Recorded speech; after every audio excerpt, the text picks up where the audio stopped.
Shalom guys yang terkasih di dalam Yesus Kristus. Media Rohani Parakletos kali ini akan menyajikan satu artikel rohani Kristen yang berjudul Pikiran Rohani dan Jasmani, Pikiran Surgawi dan Duniawi. Para murid Yesus, perempuan Yerusalem, dan pengikutnya yang lain karena ketakutan yang mendalam melihat Yesus ditangkap, diadili dengan hukuman salib dan mati, menjadikan mereka kehilangan pengharapan, seolah-olah oleh sebagian dari hidup mereka ada yang hilang. Akibatnya semua menyembunyikan diri di suatu tempat di Yerusalem. Pada saat Yesus bangkit pada hari yang ketiga, bukan semakin meyakinkan mereka atas apa yang Dia sampaikan ketika Ia masih bersama, namun mereka menganggap mayatnya Yesus hilang dicuri orang. Padahal malaikat Gabriel telah memberitahukan kepada Maria Magdalena dan Maria yang lainnya, serta perempuan yang lainnya ketika pagi-pagi buta ia pergi ke gua di mana dia dikuburkan, tetapi mayatnya tidak ada. Malaikat tersebut menjelaskan bahwa ia telah bangkit dari antara orang mati, seperti yang telah Yesus sampaikan semasa hidup ketika masih di Galilea. Setelah Maria Magdalena dan perempuan yang lainnya selesai mendengarkan keterangan malaikat bahwa Yesus telah bangkit, lalu ia kembali ke tempat para murid dan kepada perempuan yang lain dan menceritakan apa yang telah dilihat dan menceritakan apa yang ia dengarkan dari malaikat. Tetapi mereka kurang percaya dengan berbagai macam reaksi. Salah satunya Petrus. Mereka ingin membuktikan dengan cara mendatangi goa secara langsung, dan ternyata memang mayatnya dia tidak ada dan kubur kosong. Dan malaikat pun memberitahukan hal yang sama seperti Maria Magdalena, supaya memberitakan kebangkitan dia kepada yang lain. Bagaimana reaksi para murid dan yang lain melihat kebangkitan dia? Reaksi dari mereka sangat beragam terhadap kebangkitan Yesus.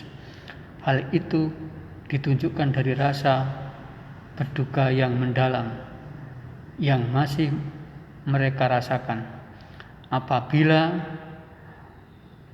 paradigma tentang siapa Yesus tentu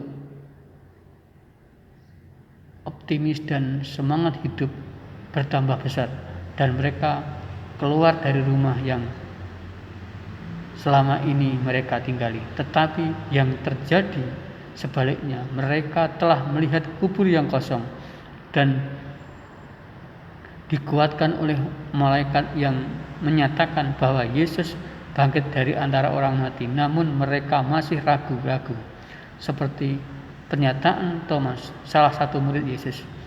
Sebelum aku melihat tanda paku pada tangannya, dan sebelum aku mencucukkan jariku dalam bekas paku dan mencucukkan tanganku ke dalam bekas lambung, sekali-kali aku tidak percaya. Padahal yang memberitahu kalau dia telah bangkit bukan 1-2 orang murid, tetapi 10 murid kecuali Yudas Iskariot yang telah mengkhianati Yesus, dan perempuan Yerusalem serta yang lainnya. Apa yang telah diketengahkan dalam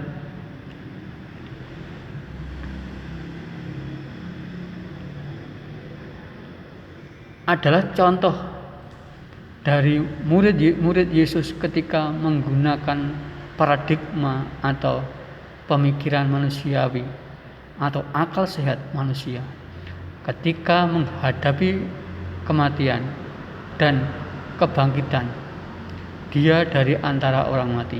Pikiran manusianya mengatakan bahwa manusia yang sudah mati tidak akan bisa bangkit lagi, sehingga berita kebangkitannya direspon dengan pikiran manusiawi.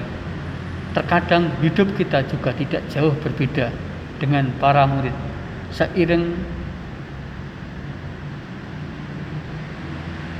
sering menggunakan akal sehat kita, subjektivitas kita saja untuk merespon segala sesuatu, sehingga menyesatkan diri sendiri dan juga orang lain. Sebaliknya,